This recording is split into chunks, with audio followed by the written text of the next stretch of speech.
မှာနော်ဒီကောင်ကတွဲဖို့8ဝက်တွဲဖို့တို့25ကို8ဝက်ရှိရပေါ့နော်ဒီကောင်ကတော့5ဝက်လောက်တော့ရှိမယ်ပေါ့နော်အဲ့နှလုံးကို join ပြီးတော့ဒီမှာလုပ်ကြည့်လိုက်ပေါ့နော်စမ်းကြည့်လိုက်မယ်ဒီမှာနော်ဒီမှာကြည့်ပါ12.5ပို့ပဲနော်ဒီမှာပို့တွေမကြပါဘူးနော်ဒီမှာနော်12.5ပို့ပဲဒီမှာနော်ဒီမှာနော်Hello အားလုံးပဲမင်္ဂလာပါဒီနေ့မှာတော့ဒီ220 volt to 12 12ဒီ 3A transformer လေးနဲ့ LN317 voltage regulator IC ကိုအသုံးပြုပြီးတော့ 1.2 volt to 28 volt voltage regulator power supply ပြုလုပ်နည်းလေးကိုဒီနေ့ဗီဒီယိုလေးမှာတင်ဆက်ပေးမှာဖြစ်ပါတယ်အဲ့တော့ကျွန်တော်ရဲ့ဗီဒီယိုလေးကိုစိတ်ဝင်စားတဲ့ဆိုတော့စုံဒီလိုက်ပါကြည့်ရှုပေးကြပါဗီဒီယိုတစ်တွေတိုင်းသိအောင်ကျွန်တော် channel လေးကို subscribe နေကြပေးဖို့မြတ်တာရက်ခံပါနော်အဲ့တော့အရင်ဦးဆုံးအနေနဲ့ဒီ circuit လေးမှာပါဝင်တဲ့ပစ္စည်းလေးတွေကိုအရင်ဆုံးပြောပြပေးမယ်ပေါ့နော်ဒါကတော့220 volt to 12 12ဒီ 3A transformer ဖြစ်ပါတယ်ပြီးရင်တော့ဒီမှာ25 volt 1000 microfarad capacitor ပေါ့နော်ပြီးရင်တော့ဒီမှာ 10k volume control 10k potentiometer လို့လည်းခေါ်တယ်ပေါ့နော်ဒီကောင်ကတော့ LN317 IC ဖြစ်ပါတယ်ပြီးရင်တော့ဒီမှာ 14000 ခွန်ဒိုင်အို6လုံးလိုမယ်ပေါ့နော်14000ခွန်ဒိုင်အို6လုံးလိုမယ်ပြီးရင်ဒီမှာ200 ohm resistor တစ်လုံးလိုမယ်ပြီးရင် 10k resistor တစ်လုံးလိုမယ်ပေါ့နော်ပြီးရင်ဒီမှာ25 volt 10 microfarad capacitor တစ်လုံးလိုမယ်ပြီးရင်ဒီမှာ104ဒီ capacitor တစ်လုံးလိုမယ်ပြီးရင်25ဒီ50 volt 220 microfarad capacitor တစ်လုံးလိုမယ်ပေါ့နော်ဒါကတော့သူ့ရဲ့ပါဝင်တဲ့ပစ္စည်းလေးတွေဖြစ်ပါတယ်အဲ့တော့ဒီ circuit လေးရဆိုရင် AC board တွေကနေ DC board တွေကိုပြောင်းမှာဖြစ်တဲ့အတွက်ရိုးစုံဒီမှာ diode လေးတွေလိုမယ်ပေါ့နော် diode လေးလုံးနဲ့ full break rectifier ဖြစ်အောင်ဆက်မယ်ပေါ့နော်ရိုးစုံဒီမှာနော် capacitor ရဲ့အပေါင်းချမ်းကိုဒီမှာကတ်တုတ်ဒီ diode ရဲ့ကတ်တုတ်ချမ်းနဲ့ဆက်မယ်ပေါ့နော်ပြီးရင်ဒီမှာအန်ုံနဲ့ကတ်တုတ်နဲ့စုံမယ်ပေါ့နော်ဒီနေရာမှာပြီးတော့နောက်ထပ် diode တစ်လုံးရဲ့အန်ုံချမ်းကဒီမှာ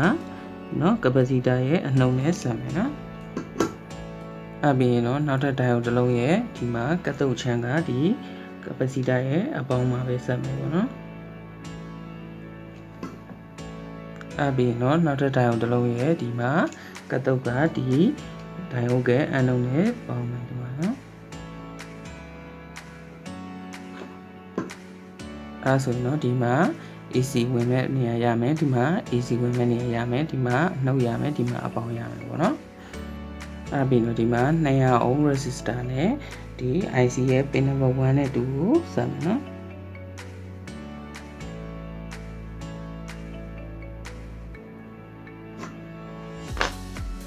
ပြီးရင်တော့ဒီမှာ pin number 1အချက်ပင်ကနေဒီမှာပေါ့နော်ဒီ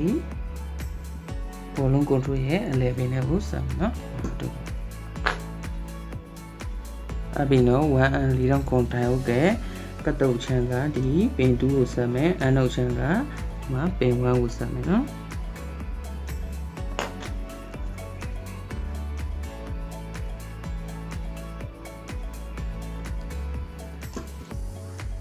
ပြီးတော့နောက်ထပ် diode တစ်လုံးနဲ့ပင်2နဲ့ပင်3နဲ့ကိုဆက်မယ်ပင်3က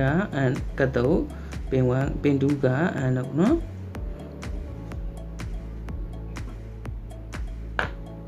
ပြီးတော့ဒီမှာ 10k resistor ပေါ့နော် 10k resistor နဲ့ volume control ရဲ့ဒီအလဲပင်နဲ့ဘေးပင်ကိုဆက်မယ်ပြီးတော့ဒီမှာ25 volt 10 microfarad ရဲ့အနှုတ်ကဒီဘေးပင်ကိုဆက်မယ်အပေါင်းကအလဲပင်ကိုဆက်မယ်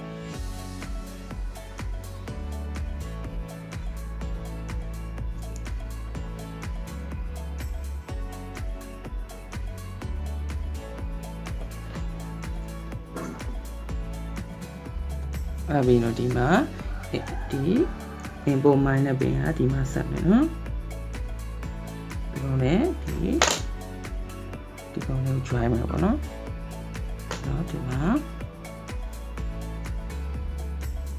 တော့ input minus ပင်ပါနော်ပြီးရင်တော့ဒီမှာ pin number ဒီ IC ရဲ့ pin number 3ကဒီအပေါင်းပင်နဲ့ဆက်မယ်ပေါ့နော်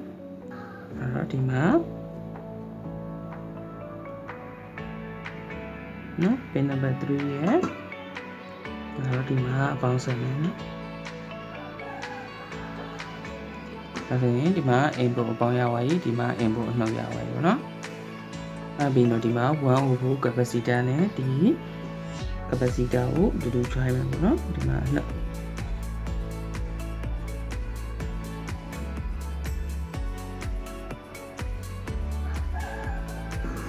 နော်အဲ့ပြီးတော့ဒီမှာ50volt ဒီ220 microfarad ရဲ့ဒီမှာအပေါင်းချမ်းကဒီမှာလာဆက်မယ်နော်ပြီးရင်ဒီမှာအနှုတ်ချမ်းကဒီ input minus နဲ့ try မယ်နော်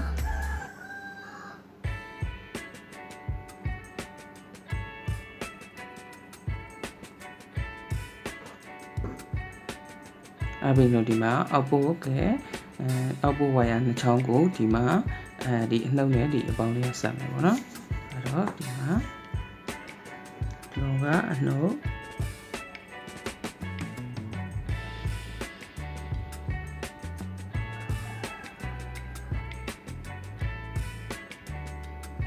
နော်ဒီမှာအပေါင်း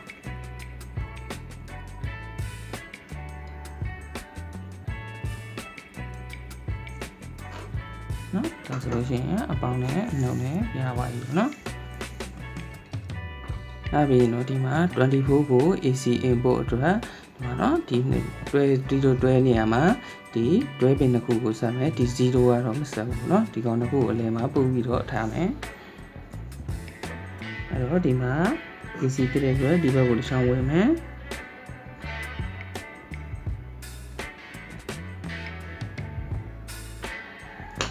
အဲ့ပြီးရင်ဒီမှာဒီကောင်ကိုတစ်ချောင်းဝင်မယ်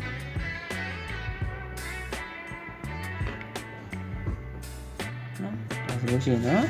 ဒီ cycle လေးပြီးသွားပြီပေါ့နော်အဲ့ဒီနော်ဒီ output ပို့တွေကိုတီးနိုင်ဖို့အတွက်ဒီမှာ output 200 volt မှာထားလိုက်မယ်နော် output 200 volt မှာထားမယ်ပြီးရင်ဒီမှာနှုတ်တက်မယ်ဒီမှာအပေါင်းတက်မယ်ပေါ့နော်ဒါဆိုလို့ရှိရင်ဒီ output ပို့တွေကိုတီးရတယ်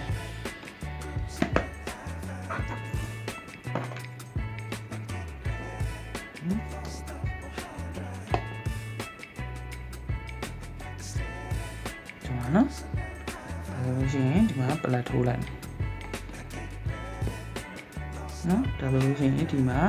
28 volt output ပေါ့နော်28 volt output ကိုဖြည်းဖြည်းချင်းဒီမှာရွှေ့ကြည့်လိုက်မယ်နော်ဒါဆိုလို့ရှိရင် control ဖြစ်နေပြီဒီမှာနော် body ရောကြလာပြီဒီမှာ20 14 73 10နော်ဒီမှာ1.2 volt enter အနေဆုံးက 1.2 volt အမြင့်ဆုံးက28 volt ပေါ့နော်အဲ့ဒီရမယ်အပြီးဒီကောင်ကိုဒီမှာပြောင်းပြချလိုက်နော်ဒီကလေးကိုနော်ဒီမှာပေါ့ဒီမှာနော်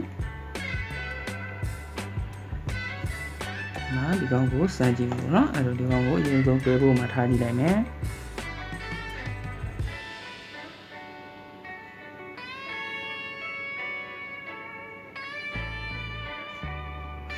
ဒီမှာနော်တွဲဖို့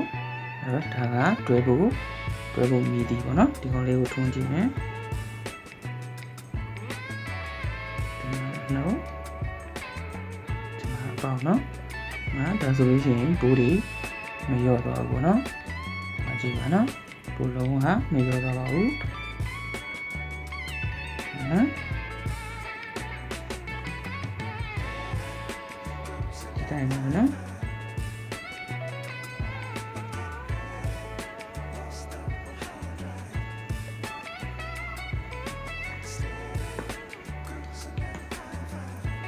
အပြီးတော့ဒီမှာတွဲဖို့မော်တာကိုတစ်ချက်မှုတ်ကြည့်ရအောင်နော်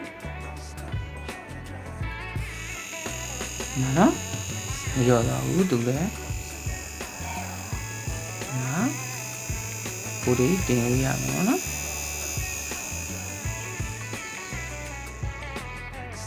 နော်မော်တာကို control လုပ်လို့ရမယ်ဒီမှာနော်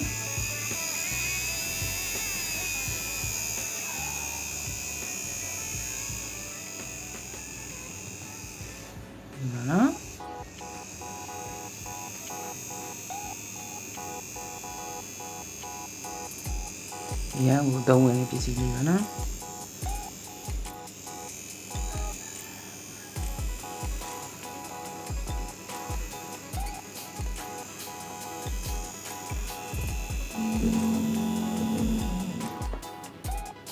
အဲ့တော့ဒီကောင်ကို5ပုံမှာထားကြည့်မယ်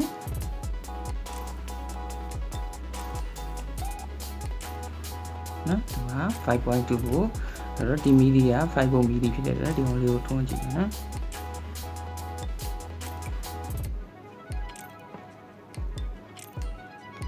ဒီမှာနော်ထွန်းလို့ရပါတယ်နော်ဒီဘက်ကိုလှည့်မယ်